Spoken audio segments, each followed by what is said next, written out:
we're here to talk about the flock camera program here in Waller County. Before we get to the questions, I want to lay out a few facts so we can all kind of spend our time on substance rather than logistics. Flock Safety makes an automated license plate reader. They are cameras mounted on poles along public roads that photograph every passing vehicle, read the plate, and store that and are recorded in a searchable database. They are not traffic cameras and they do not issue tickets. What they create is a record of where a vehicle has or has not been. Waller County currently has 23 of these cameras in operation. We're not going to read locations tonight because that's really not what all this is about. What matters is that the 23 cameras across the county are means that basically there's something that we pass quite regularly without even thinking about it. They're there. Commissioners Court approved the agreement on April 30th, 2025 in a regular session. Commissioner Breckendorf made the motion, Commissioner Smith seconded, and it carried 4-0. The payment of $2,100 funded through FY25 Catalytic Converter Grant Program and paid from the county's equipment line passed through. The grant funding is worth being clear about. This is not paid out of a road and bridge money, and we want to be accurate on that point because apparently that's been something that a lot of people have been confused about. But grant money is a one-time deal, and the cameras are ongoing. So there's a lot of things that we need to learn tonight and kind of discuss and really understand about the funding and the purpose and the control and the safety mechanisms of these cameras. All of that comes from the county's own meeting records, which are public. I want to make that very clear. The full contract, the county's usage, public policies, that's all public record. Anyone can request them. I am not here to spill any information on opinion because that is not my forte. The background is just factual information that we have gathered, and it's not necessarily the position of any of our speakers. It should not be read as reflecting on the views, one way or another, of the club, of our speakers, or of any individual member. The three people who are here tonight are here in their official capacity to answer questions and explain how this program works to hopefully give us all a better idea as to what we're actually getting ourselves into and to what our concerns are and address those concerns. The questions that you're going to hear about tonight were submitted ahead of time by members and residents of the community. We have grouped them by topic and consolidated where people ask the same question. We did not sit there and try to edit out or make one way or the other. We really just wanted to make sure that the questions were concise because we don't have a ton of time. We wanted to make sure that certain things were asked, and then afterwards, once the meeting closes out, y'all are more than welcome to ask whatever you want of these speakers. They're going to be hopefully here for a little bit afterwards, as well as some of our members of law enforcement, but we just wanted to make sure certain things were able to be discussed in a controlled manner. None of this, I want to make very, very clear, none of this is meant to put anybody on the spot. Most of us have friends, family, and law enforcement, and government in somewhere in Waller County, and we want all of our officers to have the tools to do the jobs that they need to do what they need to do. We're here tonight to get a clearer picture of what the system does, who can see the information collects, and what oversights are in place. So that being said, we have three phenomenal individuals coming up tonight two of whom are here to actually speak. One is a moderator. We're going to give each of our lovely speakers 3 to 5 minutes to kind of give their take on what the flock cameras mean or the uses, whatever it may be, and then we'll get into the questions. So we're going to have Sean Whittmore, who's our DA. He's going to come up and he's going to speak.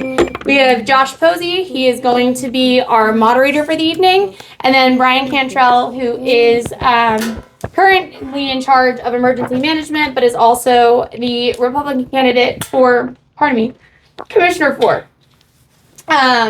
These three gentlemen have a lot of knowledge. They have a lot of everyday uses of these things. So take a listen, sit with open mind, think about extra questions you have, and let's give these three gentlemen a round of applause and get them up.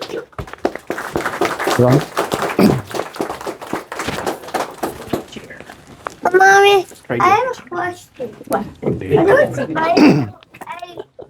No, go sit. Excuse me, brothers. Come on, let's go back here. That's it. Go back. Is that Troy's? Yeah, that's for Troy. Can I take this? All right, everybody, thank you very much for being here. My name is Josh Posey. I'm precinct chair in 209 up on the north side, neighbors of Grimes County. I'm here to moderate tonight, and I appreciate the opportunity for both of these men coming in and sitting down. We're recording. We all got mics on. So this whole thing is about recording, so I didn't think that'd be a problem. But I would like to give everybody their 3 minutes to introduce themselves, and I would start with our DA, Mr. Whittmore, sorry. It's okay. It happens to me all the time. I just don't want to be confused with that Whitmire, who's the mayor in Houston, because there's no relation. So, yeah, I am Sean Whittmore. I'm your Republican DA here in Waller County. My knowledge of flock cameras isn't as extensive as people seem to think it is. So I'm going to try my best to answer y'all's questions, but most of the questions... if some of these I won't be able to answer tonight just because it would have required some research and I didn't have the questions ahead of time. But I'm going to do my best, and I can tell you what I think the answers are in a couple instances, and we can always follow up later. A little bit about flock cameras. What Sam was saying earlier is correct. They do not record video, they don't record audio. What they do is they take snapshots of vehicles and license plates as they pass by the cameras. They and one of the questions that's asked is, what do they actually capture? It's just like, well, they do what's I think Josh called vehicle fingerprinting in a video he did, and they can see bumper stickers, vehicle damage, different things that they can point out to try to unique ID a particular vehicle. Okay. To me, they are not mass surveillance tools. I think the U.S. Supreme Court, when this eventually comes to them, is going to agree based on all the case law that I've read. And I would tell you that there is no Fourth Amendment violation in flock cameras. I can go really deep into it, but suffice to say, to trigger the Fourth Amendment, to have that invasion of privacy, it requires a search. And a search has to be unreasonable. Simply because a search doesn't have a warrant doesn't make it unreasonable. That's the actual text of the Fourth Amendment. Unreasonable searches and seizures are prohibited. Okay, so a search is an official intrusion by the government into an expectation of privacy. And to actually have a search be triggered, it takes two things. You have to have that official intrusion into an area where an individual has basically manifested that they have an expectation of privacy. And then that expectation of privacy has to be one that society is prepared to recognize. Just because you feel like it's an invasion of your privacy, if the rest of society does not agree, it is not a search. Okay? And you also have to have a property interest in the thing being searched. And fundamentally, the issue with saying that it's a violation of the Fourth Amendment is none of us own this database. This is a governmental record database. Like what your license plates are, that's government information. The government has access to it, and that's the entire reason license plates exist, is to verify that the vehicle is registered, that people have paid their taxes on it, to identify a vehicle to a particular individual if something happens to it, to be able to locate that vehicle when it's stolen. It's the whole reason the license plate exists. Flock cameras are just an outgrowth of doing what the license plate is already for. Okay? Now, it is not mass surveillance. And the reason that it's not going to be held unconstitutional is pretty simple. The cases like Carpenter dealing with cell phones and Chatry, the case that just came out about Google location history, those go to what would be called your personal effects. Like you have an expectation of privacy in your Google location information because it's stored in your Google account that belongs to you. Your license plate information does not belong to you. It belongs to the state government. That's why there is no Fourth Amendment violation in being able to identify a particular license plate to a particular individual. Okay? Now, that doesn't mean that the federal government can't change the law or that the state government can't change the law. That's not my job, though. That goes to Goose. And then I'm going to say, well, that's Goose's problem. Mine is just to enforce the laws as they are written. Okay? And I will stop talking so that somebody else gets a chance, and we'll go from there. All right? Thank you very much. That was very informative. Mr. Cantrell, our Republican nominee for Commissioner 4. South End. Sorry, I'm on the north end. Yes, sir.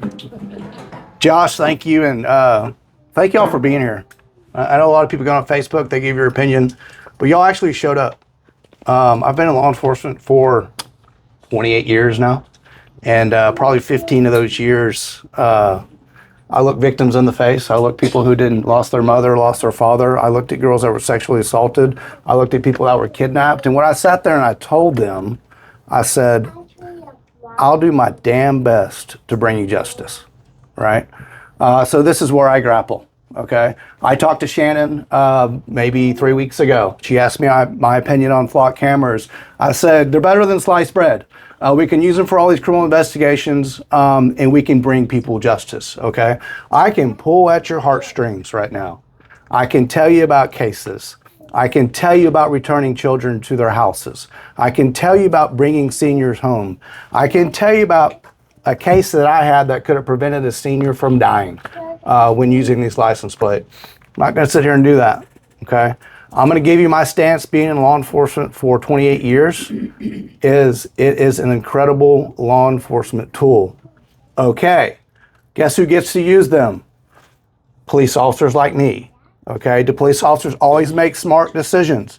I managed about 120 of them when I was a chief deputy at the sheriff's office. No, they don't.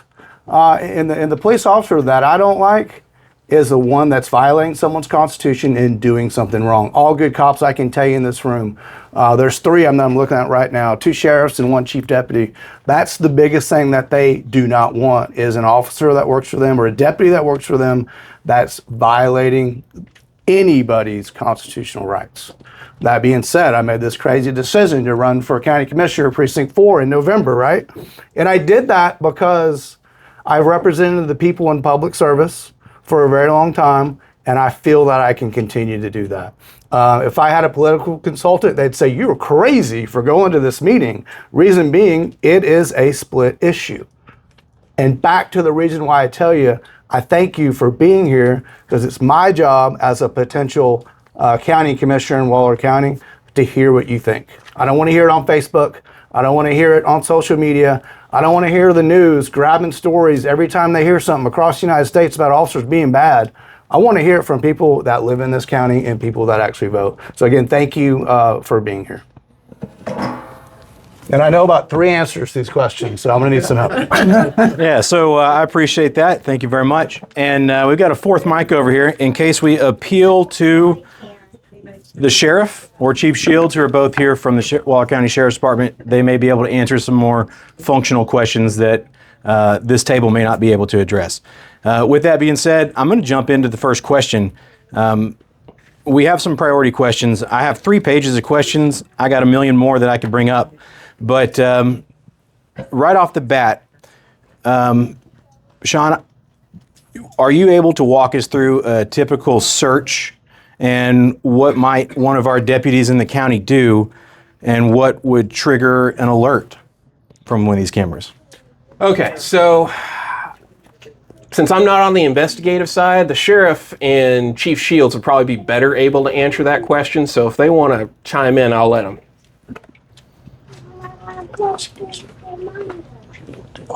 Yeah.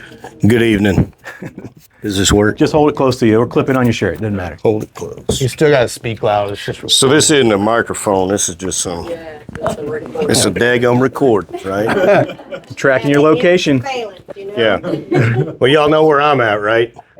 So he brought up a good question, and I will tell y'all that our deputies on the deputy level do not have access to this program. So in order to even get access to this program, we have to have a case number. So one of you have to call in, and I'll just give you a scenario. Somebody stole my John Deere tractor on Tuesday, and I left for work at 6 o'clock in the morning. I got home at 5 because I work for a living, and my tractor's gone. Our deputy comes out, he makes a report, he sends it up to the detectives.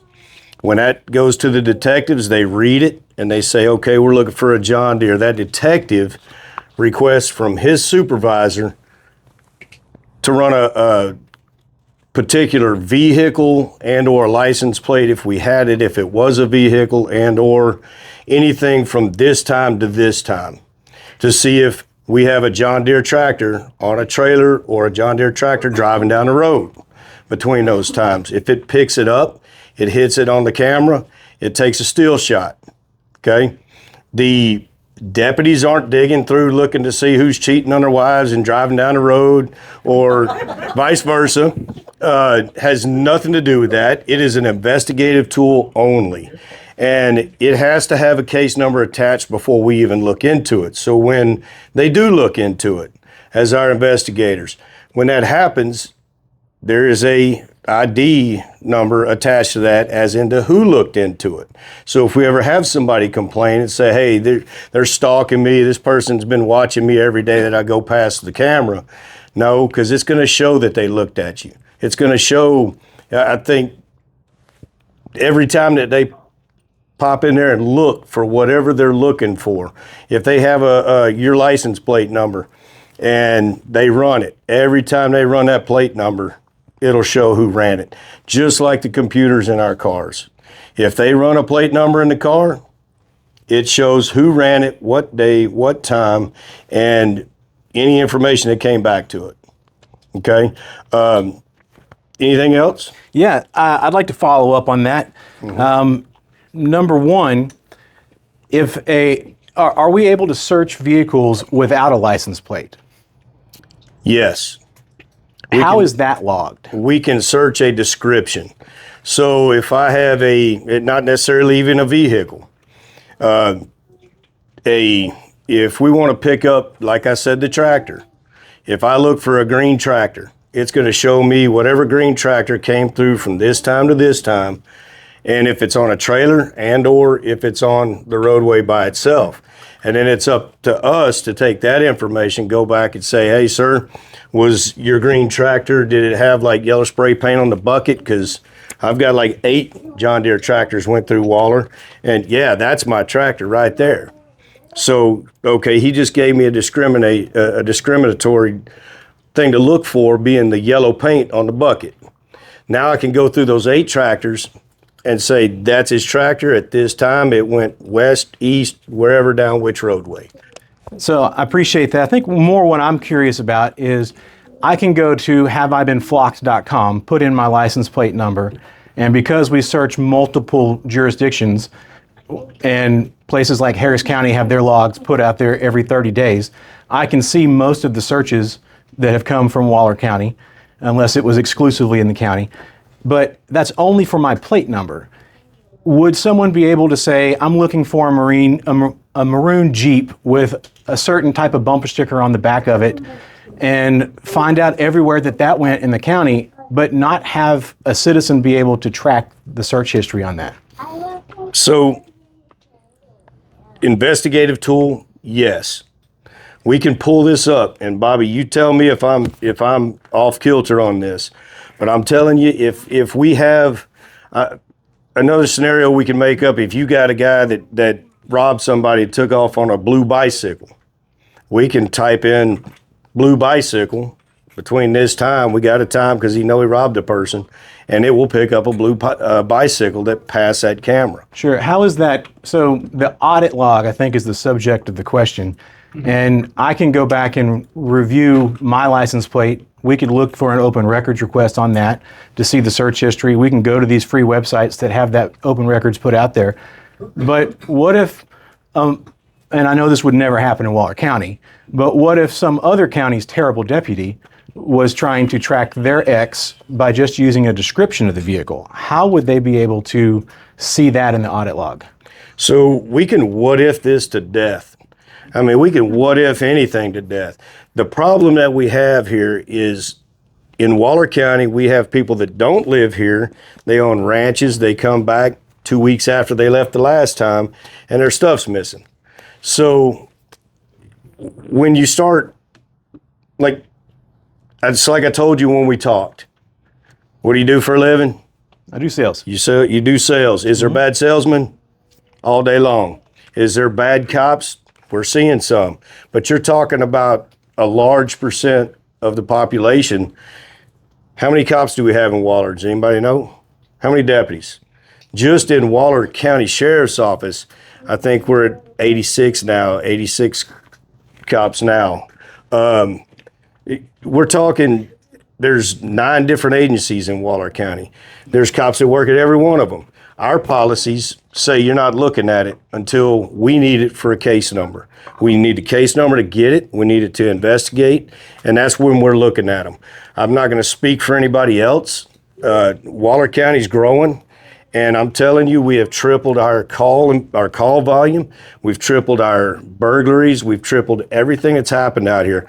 We've even tripled staff in our dispatch, and that tells you that we had to, because the calls that are coming in and the crime that is coming here. If we do not get ahead of this crime using the tools that we have accessible to us, we can never stay on top of the game. And this is nothing more than a tool for the next step in the investigation. And I don't know how much any way else to answer your question on that. Thank you very much, Sheriff. Don't forget your mic is hot if you talk to somebody. I'm done here. Brian, giving you an opportunity to speak, this may, again, get punted over to the sheriff if Sean defers on it, but I'll give it to you first. Okay. We've identified that Waller County has 23 cameras. That's just the county sheriff's department responsibility, correct? So there's other agencies that have other cameras in the county. It could even be a DPS or a TxDOT camera that operates. And so 23 is just the sheriff's responsibility. Brian, can you talk to us? Are we a part of a national network with these? I've seen anywhere from 90,000 to 110,000 flock cameras across the nation. Are we tied into that network? I'll start it. Yeah, we have 23 cameras for 520 square miles. I'm familiar with the city of Katy also having cameras. I'm familiar with various. Waller's got flock as well. Prairie View. Okay. I call them ALPR, so I can't say if it's flock. Or, you know that there's more than one company than flock, right? For the record tonight, when we use the word flock, we're just going to refer to all ALPRs. Okay. All right. I know there's various HOAs in my districts that have them as well, right? And I know there's a state database that will log this information. And I know with proper authority, then you can look up a license plate and you can see what point it crossed. It's not just Texas now. These are all across the United States. So if Oklahoma has a bad guy and they put, he's wanted for murder, and they put that information on his TCIC return, which is Texas Crime Information Center. That's what happens when you run a license plate. It goes through a TCIC. It'll come back and say, oh, by the way, this person's wanted for murder. So if you're going to ask me one of the biggest attributes of flock, it's with the tags when it comes back on TCIC, because once it hits a camera in Waller County, you're like, oh, by the way, we've got a guy wanted for Oklahoma somehow. And we know that person is in Waller County. Very similar if it's an Amber Alert. When it crosses that point, you're going to get that notification that you have a car that crossed that has a missing child, a senior alert. So those tags, and again, I don't know anyone in this room that thinks that's a bad idea. So, and that's kind of what that system is originally designed for. My understanding, correct me if I'm wrong, it's really a network throughout the United States. It's nationwide. And the thing about the data with our 23 is we can choose who gets to see that. They have to send a request. Another agency has to send a request for us to share it. So Chief Shields just mentioned that other agencies need to send a request to look at our data. We don't have to share the data with anyone. Are we currently sharing the data with everyone? We share the data with all of the local areas. Just local? I didn't hear that. What was that again? Chief Shields, if you wouldn't mind, could you come hang out by the TV? I feel that you might be a valuable resource. Chief Shields is actually the Sheriff's Department's chief over this program, and so he's a plethora of knowledge. Don't let his grin fool you here. So Chief Shields was just saying that our 23 cameras managed by the Sheriff's Department are accessible by the local agencies, but they're also tied into the national network.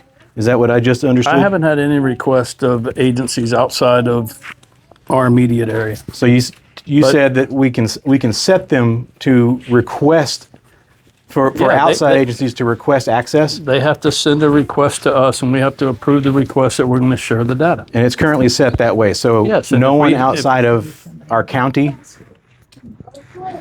We're sharing with Harris County, we're sharing with DPS, Waller, Prairie View. All those people have sent me requests. And in this immediate area to fight the crime, we share our data with them. One of our questions on our priority list here was actually, are there any federal agencies that have access to our cameras? I haven't gotten a request from any federal agency to gain our information. But I guess I'm just It's not confused. automatic just because they're the feds that they get to intrude on our data. If FBI Houston asked a request to share our data, then we could give them permission to share the data. I guess where I'm unclear, are you saying that we currently have it set so only Harris County, the agencies within the county, and who else? Several other local law enforcement agencies. Anybody else since January when we began to put these in? I haven't has- had a request from any would federal, have- which was your original question. No federal agencies have requested our data from Waller County. Okay, well, it's news to me that we have it set up that way. I'd love to see a public statement on that. I think the public would benefit from knowing what some of those settings might be. So that We, answers. the short answer to that is when the system's set up, we own the data. We don't have to share with anybody. We could keep it simply Waller County Sheriff's Office only, right? But that doesn't benefit what the cameras are used for in the area or the region. If someone else, I mean, criminals don't know jurisdictional boundaries. They come in from Harris County all day long committing crimes here. And vice versa, they're going back there. And can we get Harris County data? Yes. The other thing about all the HOAs and everything, we can see their data. They're not allowed to see ours. That makes sense?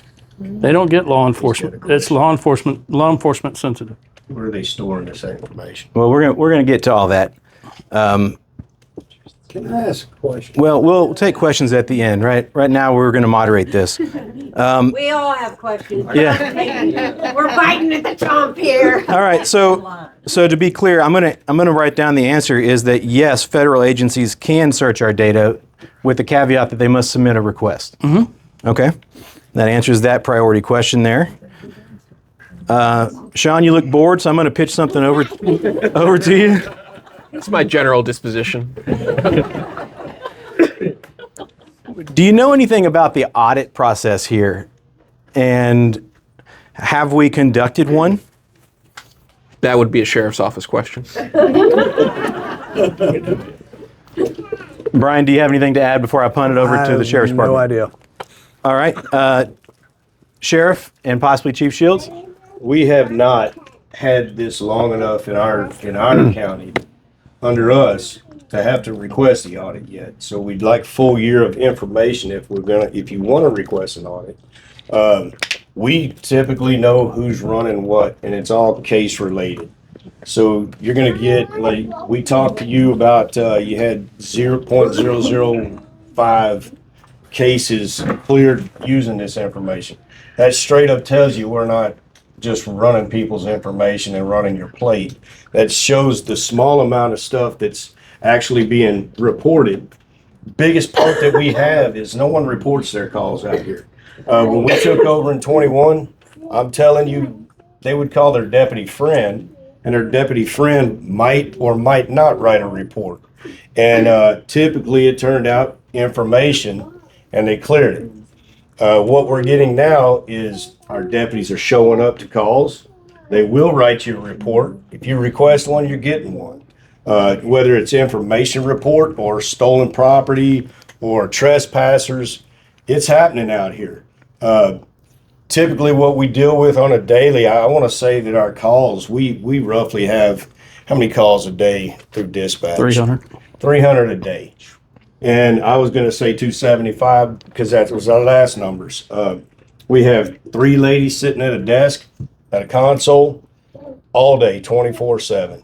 And they are busy. When I first came out here, I heard crickets. Now it's, I moved out here in 05. I had to call the police sheriff's office out there a couple of times. Of course, I work for Harris County, so I handle my business. I just need them to pick them up and take them somewhere. But in the end, the crime that's coming here, we need this. This is a force multiplier for what we need as deputies in order to help y'all solve the crimes that we deal with. Now, I'll speak on the audit. We won't object to doing audits, but if there's an active case to protect the integrity of the case, that stuff will be redacted from that audit. Yes. And that would protect you if you were subject of a case or some sensitive information.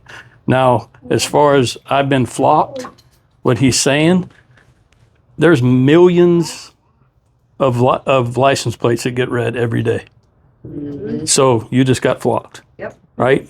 Yep. Whether it's on the toll road, we're talking LPRs, the toll roads, or the LPR set in place by law enforcement.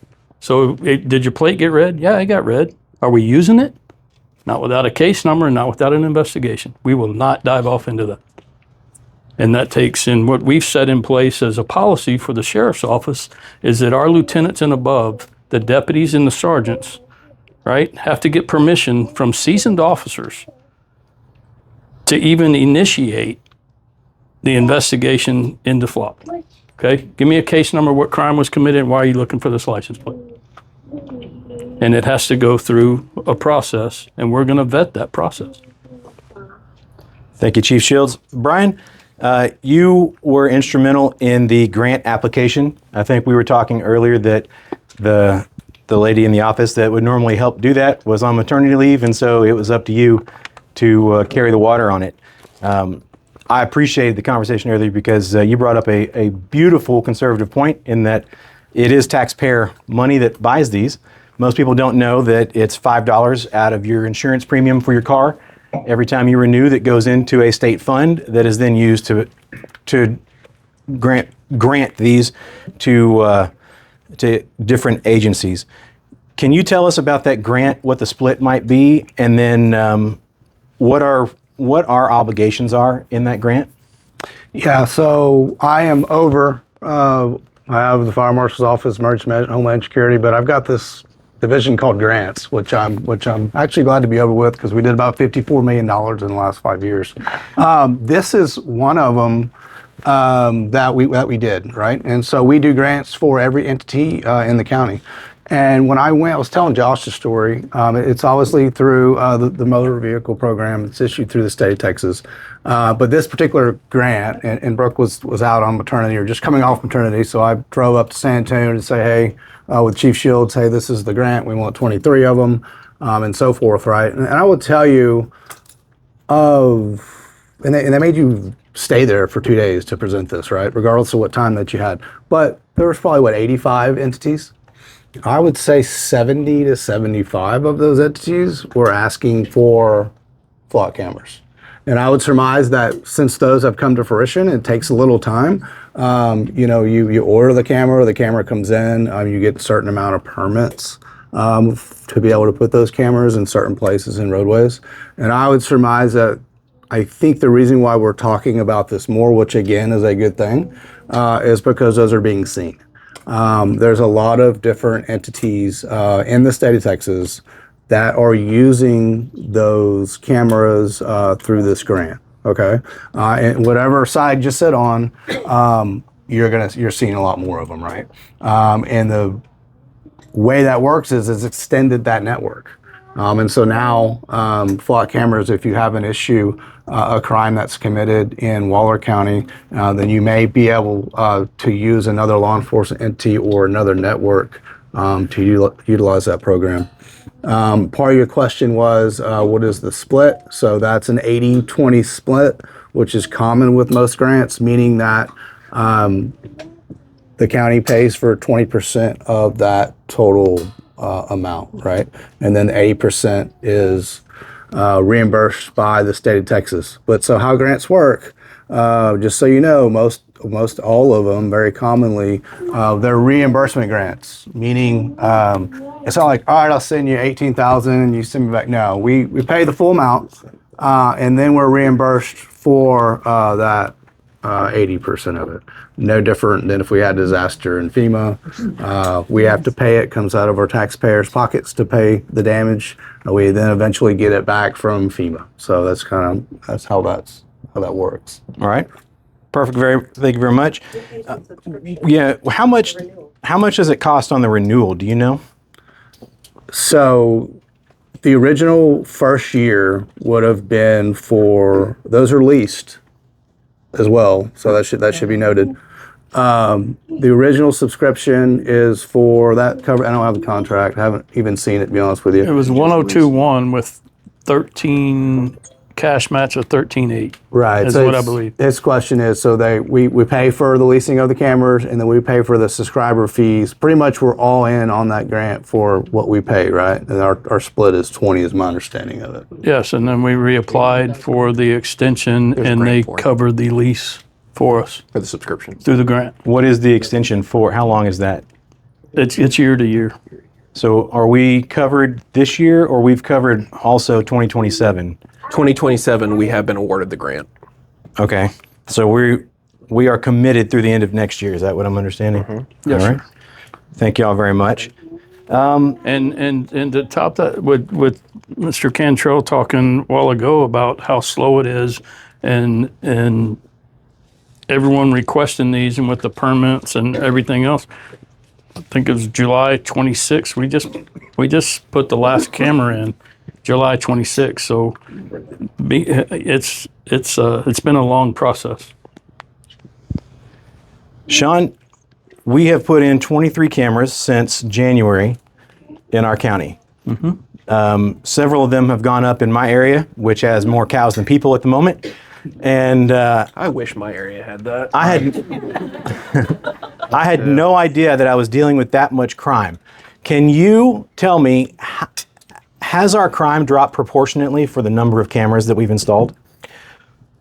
I can't speak to that. What I can tell you is that our crime is going to rise. It is going to keep rising because the more people equals more crime. Now, what I definitely agree with the sheriff on is it is a force multiplier. Having flock cameras is another additional investigative tool that keeps you from having to hire as many deputies. So in that way, it is extremely fiscally conservative to employ these cameras rather than having to employ additional deputies that you would otherwise have to employ in order to conduct more investigations. Now, the time period that criminal cases take to come to fruition is really long. We've only had these cameras installed since January, since the first case.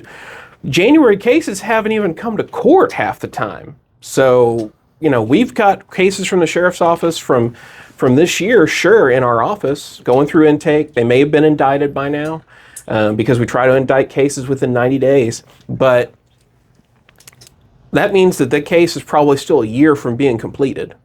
I haven't personally seen any cases that have involved flock camera use.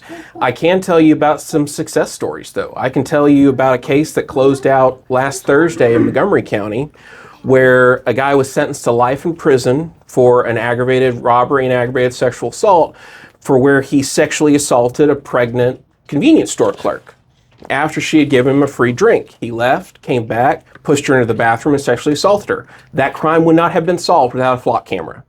Flock camera identified his vehicle based on the vehicle from the surveillance video. They were able to put in the description of that vehicle. They didn't have a plate. But using the description feature in Flock, they were able to identify his vehicle. They found him. Later, a DNA sample was obtained, and it was confirmed that he was the man who sexually assaulted her. That's a crime that would not have been solved without a Flock camera. And so when people are concerned about this, I say, I understand the concern. I really do. But you're not thinking about the flip side of it. You're not thinking about the benefits. You're thinking about your concern about your privacy, and that's understandable. But you got to remember that this is a tool to prevent more victims. Thank you, Sean. A follow-up on that. Would you consider it to be a valuable law enforcement tool if we made every citizen wear an ankle monitor and you had a log of everyone's location at all time?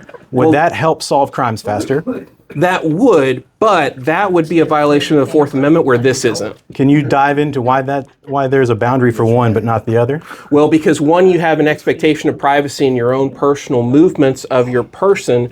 When you go inside a private business or you go inside your house, you have an expectation of privacy there. That's one of the reasons in Carpenter that the U.S. Supreme Court said that your cell site location information was private, is because it is the ability to do complete surveillance. And they have completely distinguished that.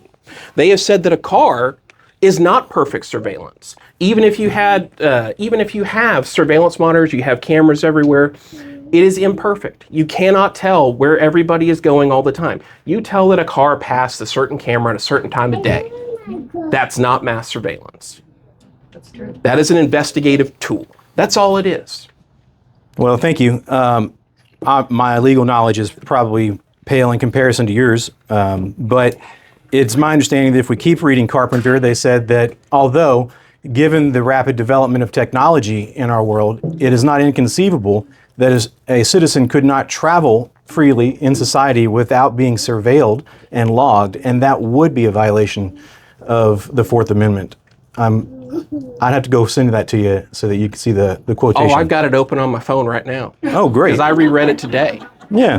And then I would also point that Chatry, although it's not an ALPR case. It's not. None of the ALPR cases have made it to the Supreme Court yet, but it doesn't mean that they're not being litigated. But they have chosen not to take them up. Well, there are other ones that are coming behind the Chatry decision, I think, that may be significant. They're not, because Chatry doesn't have anything to do with ALPRs. It has nothing to do with your vehicle. It only has to do with your Google location history. And they're very clear in the opinion. They are very clear. They talk about how your Google location history is personal to you because it's part of your Google account. That is why there is no expectation that you have that expectation of privacy where you don't have an expectation of privacy in a car. And there are roughly 100 cases so far out of Texas and the federal system that have dealt with ALPR so far. You know how many the Supreme Court has decided to take up? 0. Every single one of the cases has affirmed the use of ALPRs, and every single one of the cases that has been requested to be reviewed by the Supreme Court has refused certiorari. What that means is the Supreme Court looked at that, and at least 4 of the justices wouldn't agree that that case needs to be heard. That tells me that the U.S. Supreme Court is fine with this. In the Chatry decision, I read it cover to cover. I don't think it says what Josh thinks it's trying to say. I understand his point of view. I do. He's just wrong. Sean, Well, I would appreciate that, and I know from knowing plenty of attorneys that if I can get 2 attorneys, I can get 3 opinions. So thank you very much. Here's the deal. You're talking to an attorney who has So, done can we roughly add to 20 this a appellate little bit? cases and never lost. how many of y'all think that it is your right to drive a car on these roadways? How many think it's your God-given right? Incorrect. Incorrect. So it is a privilege in the state of Texas to drive a car on the roadway. That's why you have to have a license. There you go. And what you do, you paid to get that license. And you took a test to get that license. So therefore, the information recovered on that roadway can be taken and used in investigative ways. It's simple as that. You get a DWI, you get your license taken away. You get a second one, you go to jail. The third one used to stay in jail, but now they just let you out again. Bad part is, it is a privilege to drive a motor vehicle on the roadways here. Now let's even go another step further. Can you ride a bicycle? Is that your privilege? You still got to follow the rules on a bicycle. You can get on a 10 speed and roll around here, run a stop sign, still get a ticket, still get the citations issued. So go ahead, Sean, I'll leave it at that. No, I agree with everything you said. Well, me too. Government is in control. Brian, could you explain to us? I don't agree with that, but I do. know, Brian, could you explain to us what Once information you're on this side, you know it's not true. So what information is stored and for how long that might be stored? 30 days. I'll have to refer to my friends over here. I've never used the system, so. All right, Chief Shields, would you like to answer what information is stored and how long it's stored? You want to see a capture of a plate? I'm going to show you a capture of a plate. And I did this because Goodspeed asked me to do some show and tell versus talking about it. Okay. I know y'all can't see this. We'll put my old people glasses on. When this plate gets captured, and we captured a county truck. So I don't want you to think I'm giving anybody's information. What number is that? This was Goodspeed going to work. Truck. At 9:30. But in the end, the license plate shows up. The device owner, which is Texas Department of Public Safety, we just hit theirs. Device name, it just gives the location of where it is. Nearest address to that location, to where that is, and it's really going to be an address. Device location is your satellite reading, and then nearest address is really where we've got it posted or DPS posted it. This one is a statewide LPR through DPS that we hit. It's Flock brand, and it says 99% high confidence. Basically, it's describing the vehicle, the body, the make, the color, and the plate, and plate state. That's all we get. Okay, so it will tell us, and I don't want to put anybody else's information out on this, but we just had a kid that worked at Daikin, two welders in the bed of his truck. The kid worked at Daikin, also installed metal buildings on the side. His truck, when he parked it there at 6 o'clock in the morning, was parked, locked, left in that parking lot. When he came out at 5 o'clock to go home, his truck was gone. We ended up taking a information report from Harris County. They called and asked us for information on this truck. And when they requested the information, we find the truck off Alabonson down in the city at 4:45. So that means they had to take at least 45 minutes to get there. So they stole it around what time? Right? We never saw that truck leave that last known pictured area. So what do we know from that? That truck's still somewhere locked into a building somewhere. So it didn't get us a full closure of it, but we know the last known location of that truck. This kid's out of work. He's out of his tools, his truck. He can't get to work. And this is where we're telling you, this is a tool only, and it's not to watch you go see what you're doing. This is the picture it took from the back. If we want to zoom into the plate, that's what you get. Now, there's other stuff that I've seen. I put a little post, those of you who see me on Facebook, I was mowing grass and I had a whole lot of trash to talk to myself, right? So how many of y'all see where I could see what color eyes you wearing in this picture? None of them. I can't even see through the window. And these aren't even dark tinted windows. So we're not looking at your retinas. The government's not trying to track you everywhere. Basically, we even did one of our deputies just to show you we can watch him too, right? Well, guess what? My computer, if you sit on our dispatch desk, our computers show a little triangle. It tells you everywhere a deputy is. I can get on this right now on a program that we have called PS Aware and show you where every deputy is.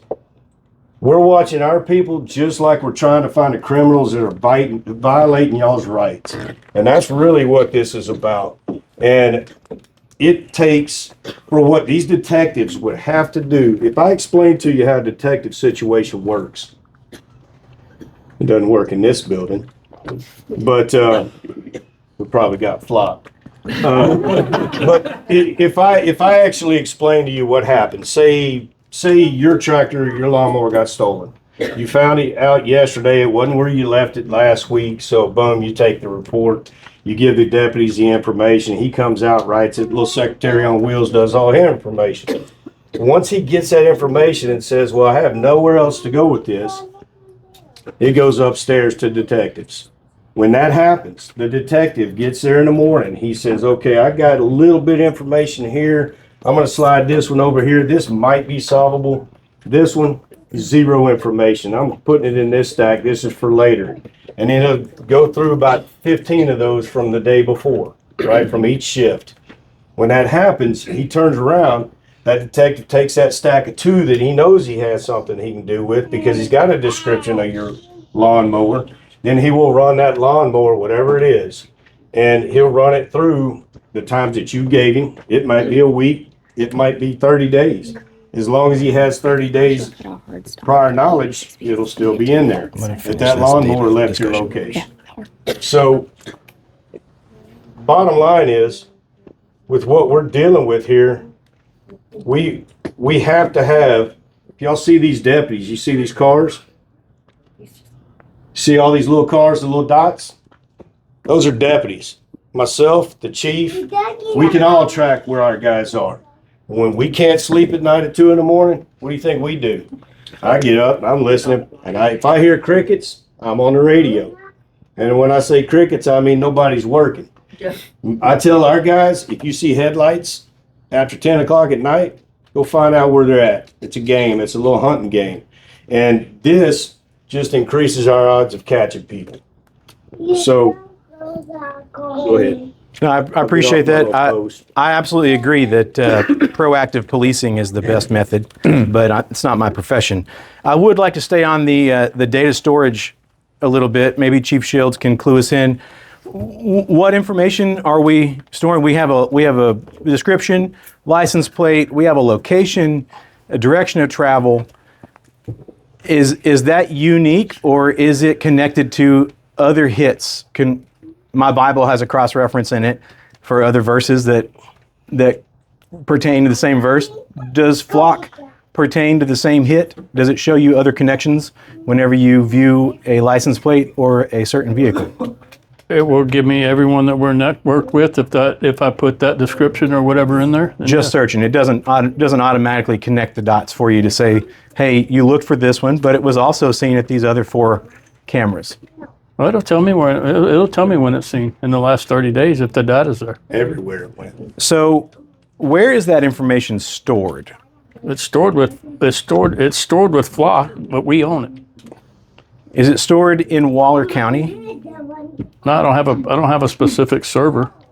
No. So the information would be sent outside of our jurisdiction in our county to flock somewhere else? Probably, yeah. So Flock, because it's storing government information, has to be stored on a government-rated server. It has to be what's called CJIS compliant, Criminal Justice Information System. That is the very technical, very specific cybersecurity regime that gets mandated by the FBI, and DPS carries it down onto us. And the sheriff's office, my office, we have to comply with it. For example, our criminal cases, they're all electronic nowadays, okay? We don't have physical files in my office unless it's a case that predates 2016, okay? That means for the period from 2016 until midway through 2023, when we started going to a more remote server, our files are on the cloud. But they have to be in a CJIS compliant cloud, which almost all of them are AWS, Amazon Web Services, okay? So these are clouds that have been certified by the FBI and to ensure that they are secure, that they cannot be hacked, and there have not been breaches, to my knowledge, of any CJIS compliant servers. So I don't really concern myself too much about it. I'm fairly computer adept, but they are not stored locally, but they are secure. And I'm confident in that. I'm certain they're the most secure servers possible. My question was really about where it goes and who has control of it. Does our contract stipulate that anybody else has access to that for training or content development or for training their own algorithms? No? I asked because Conroe ISD, or not Conroe ISD, Conroe, their city did, and that was in their contract. It's been in a lot of the contracts. So whoever negotiated that out must have done a great job here in Waller County. How long is that information stored? 30 days. All the information is stored 30 days. 30 days And how is it disposed of? It's deleted. by default. It's retention. It's an automatic deletion. Okay. All right.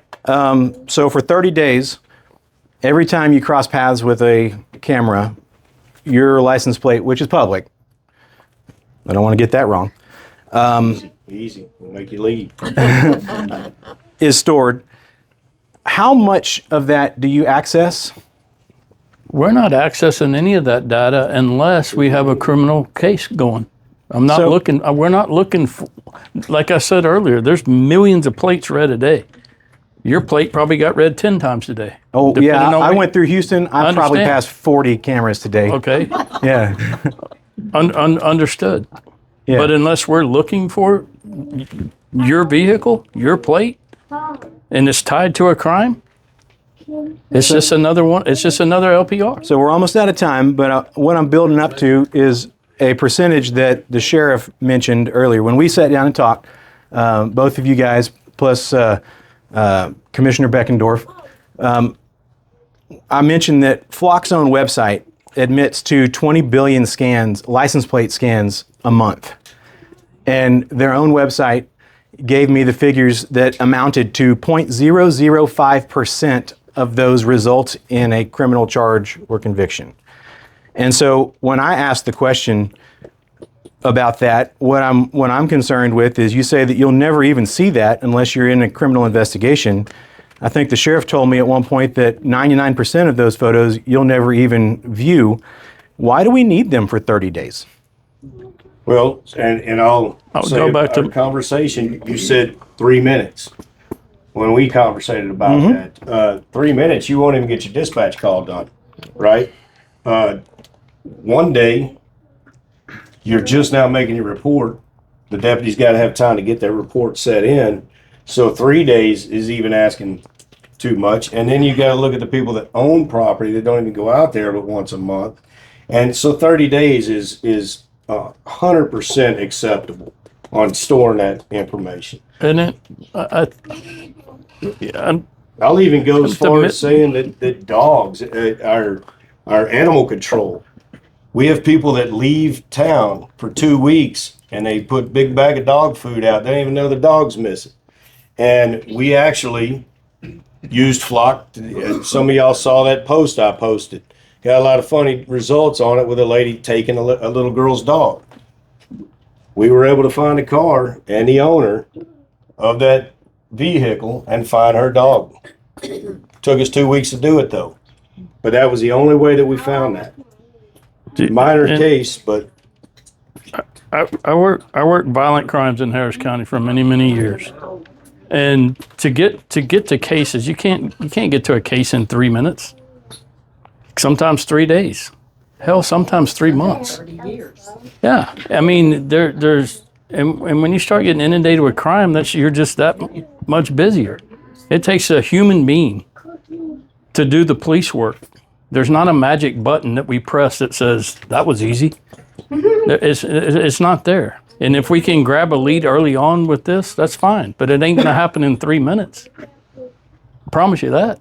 Well, thank you. I'm going to move to give our guest closing remarks, but I would clarify that the 3 minutes I'm talking about was specifically about these cameras because I think that they are either a license plate reader or a mass surveillance tool.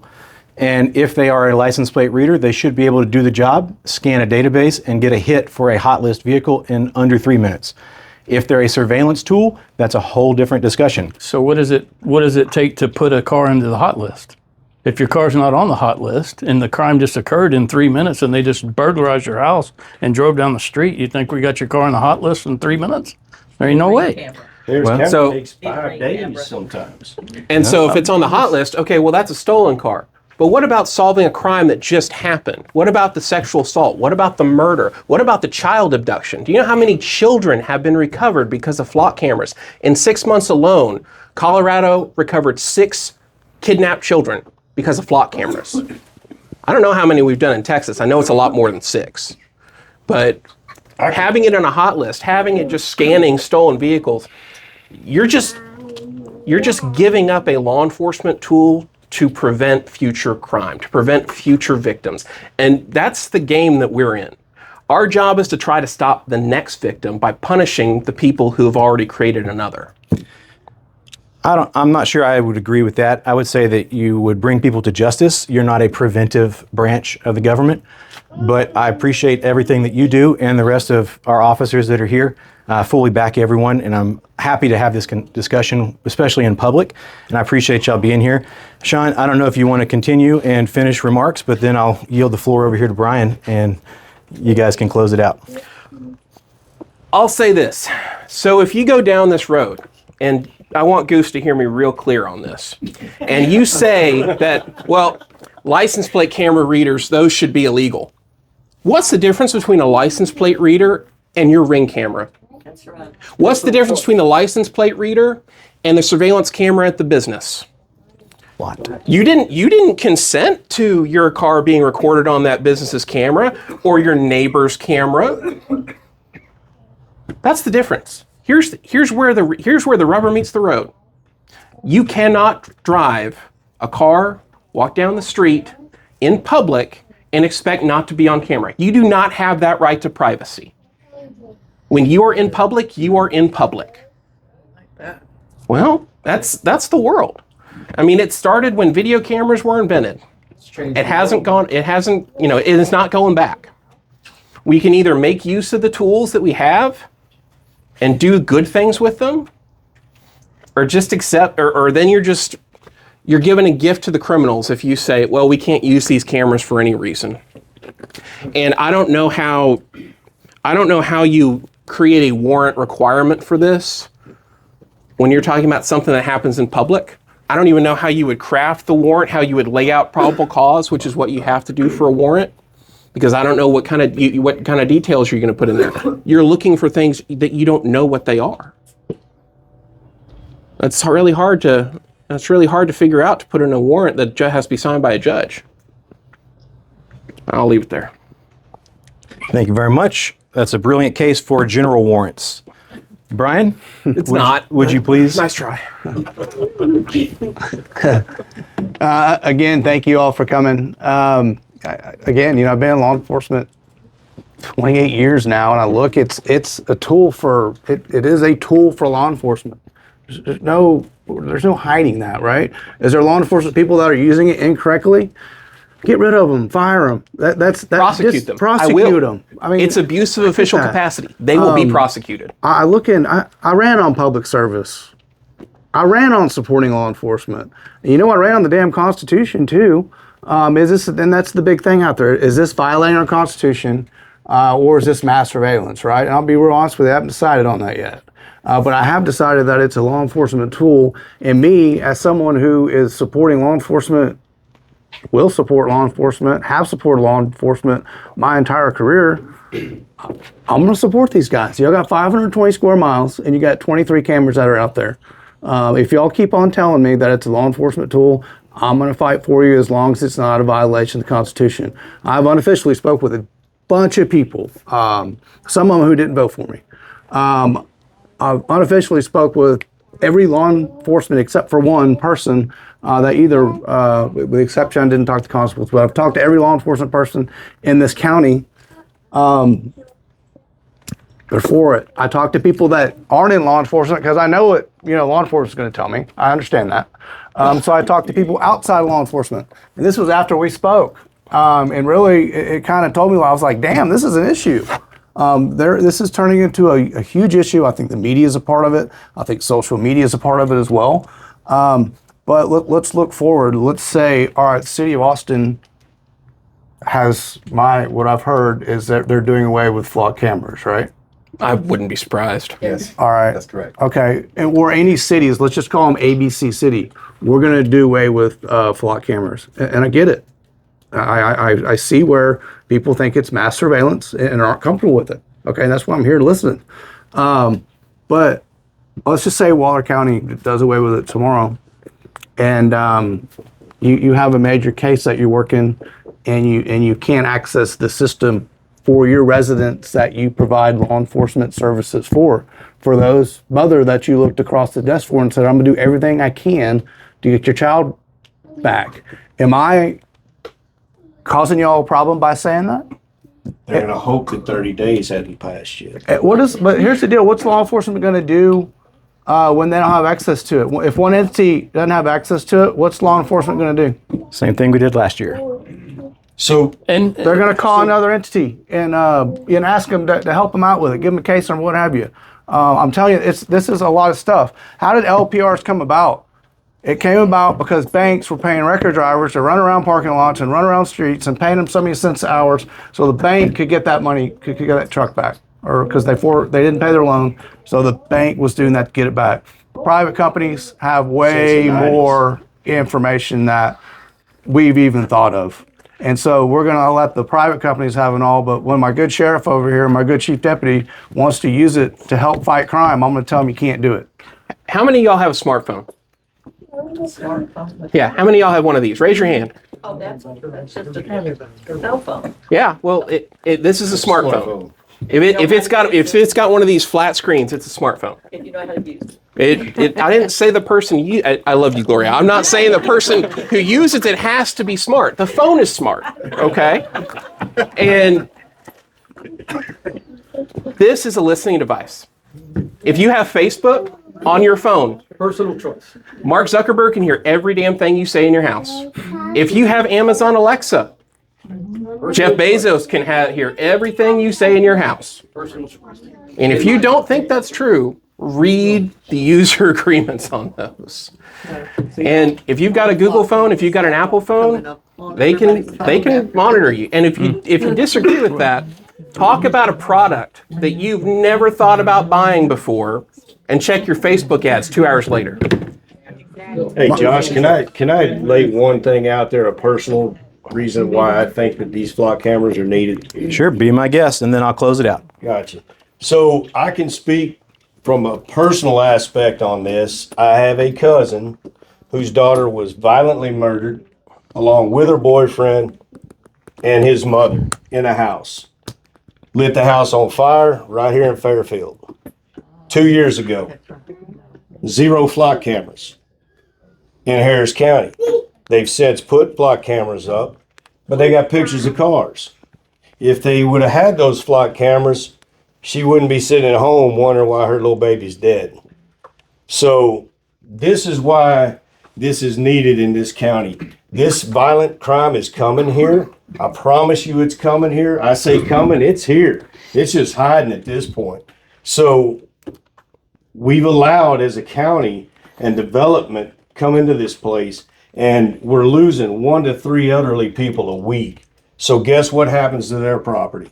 Their property, the family comes back because they left Waller. Now they're fighting. They don't want to play together anymore. So now they sell their property to a developer. Now we just added 3,000 more homes, which is going to bring what? Criminal element.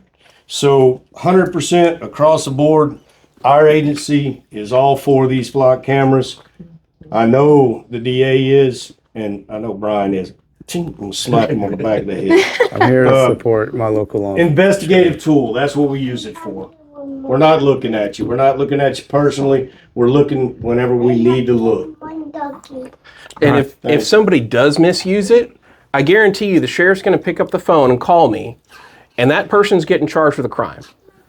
Because that's a felony right there. Because abuse of official capacity is based on the value of the government property you misused. Well, each one of those cameras is at least $2,500. So that makes it a state jail felony. I didn't get to close out, but I want to hear what y'all say, which is more important than what I say. So let me close this, and then we'll have the opportunity for everyone to speak with our panelists and our sheriff and Chief Shields. But I appreciate everybody coming out to talk. I appreciate your discipline, letting us moderate this according to the rules of the meeting. Appreciate all of our panelists up here talking. And I would encourage everyone to go read all the user agreements on your smart TV, your smartphone, your watch, your ring. Even that I can't read it on the cameras because there's not one. But if you would, take care of that. And at that, I'm going to yield the floor. Thank you very much, Samantha. Thank y'all.